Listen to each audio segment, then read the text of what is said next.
En los ecosistemas podemos encontrar el concepto de competencia. Básicamente es uno de los factores más importantes para delimitar el tamaño poblacional de una especie o de una comunidad, que no es más que el conjunto de especies en un sistema. Ahora, antes de empezar, ¿qué es competencia en ecología?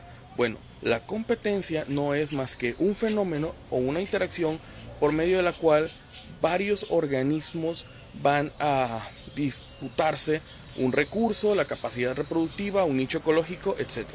Existen dos tipos principales de competencia, que vendrían siendo la competencia interespecífica y la intraespecífica.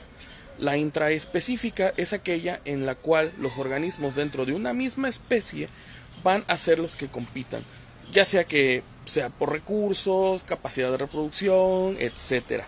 Esto es muy importante porque delimita el número de individuos viables que va a haber en una especie, en un parche o en una metapoblación a mediano y largo plazo.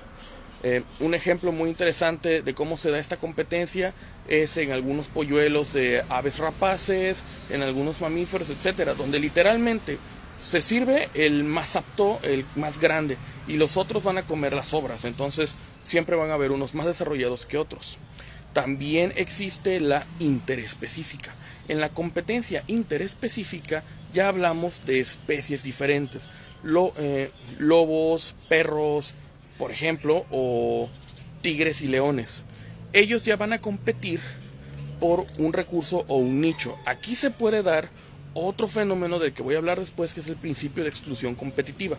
Es decir, como ellos compiten por el mismo recurso, unos van a ser más exitosos que otros, y lo que va a ocurrir es que el más exitoso se va a quedar al final en esa posición o ese nicho, y el otro se encuentra en una encrucijada entre irse a otro lado, es decir, una extinción local, o en su defecto cambiar de nicho y dedicarse a otro tipo de recurso y o alimento.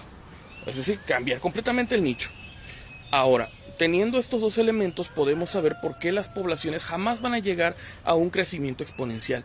Pero esto no aplica solo para animales, aplica para plantas, aplica para hongos, aplica para bacterias y aplica para virus. Y esto último lo quiero volver a dejar en claro, porque incluso en tiempos de pandemia existe muchísima desinformación. El crecimiento exponencial es imposible por la razón de que incluso dentro de los virus ellos compiten.